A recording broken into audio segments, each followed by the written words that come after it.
saya Gracia Shalomita dari kelas 12 IPS. Pada kesempatan kali ini saya akan sedikit menjelaskan mengenai satu materi pembelajaran sosiologi, yaitu mengenai ketimpangan sosial. Yang akan saya bahas kali ini adalah pengaruh ketimpangan sosial dan ketimpangan sosial dalam sejarah. Sebelum kita lanjut ke pembahasan, alangkah baiknya untuk teman-teman subscribe channel ini dan jangan lupa nyalakan loncengnya. Share video ini ke teman-teman kalian juga ya. Terima kasih. Oke, mari kita lanjut ke pembahasannya. Yang pertama yaitu mengenai pengaruh ketimpangan sosial. Pengaruh ketimpangan sosial sendiri ini memengaruhi beberapa bidang, yaitu bidang ekonomi, bidang politik, bidang pendidikan, dan juga bidang budaya. Yang pertama, saya akan menjelaskan dari sisi bidang ekonomi. Perekonomian hanya tumbuh di beberapa wilayah dengan sumber daya yang dikuasai oleh golongan tertentu. Misalnya, perubahan teknologi yang mengakibatkan banyak orang memiliki pengetahuan tertentu yang dapat terlibat dalam produksi. Di sisi lain, produksi yang dilakukan di dalam negeri akan dipindahkan ke negara lain dalam alasan kemampuan dan efisien. Terakhir, yaitu perubahan kebijakan pemerintah secara ekonomi juga mampu memengaruhi kesenjangan sosial. Misalnya, hilangnya subsidi juga dapat mengancam ekonomi kelompok-kelompok tertentu.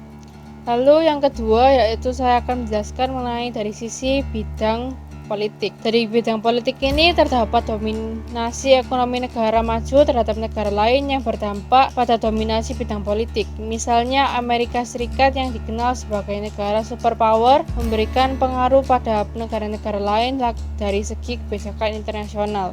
Lalu yang selanjutnya saya akan membahas dari bidang budaya. Globalisasi menunjukkan dampak terkikisnya budaya lokal ke arah masuknya budaya luar yang bebas, misalnya dalam bahasa dan gaya hidup.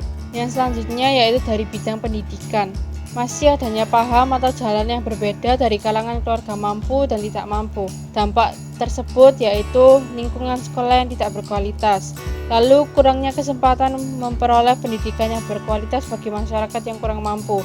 Lalu yang terakhir yaitu kualitas lulusan yang kurang memadai dan fasilitas yang tidak sama.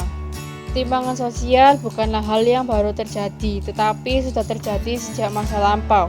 Sebagai contohnya, pada zaman Romawi menggunakan para budak. Sistem feodal kepemilikan tanah pun hadir, yaitu para budak mengelola tanah, sementara raja memiliki tanah dan memerintah kerajaan. Secara historis, ketimpangan ini terkait dengan kepemilikan tanah. Namun, revolusi industri mengubah struktur masyarakat dan sumber penciptaan kekayaan.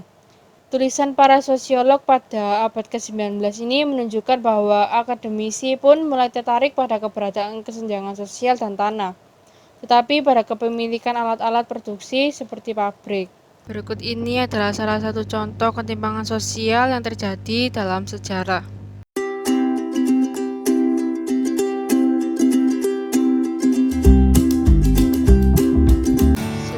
Tambahan mengenai ketimpangan sosial yang terjadi dalam sejarah.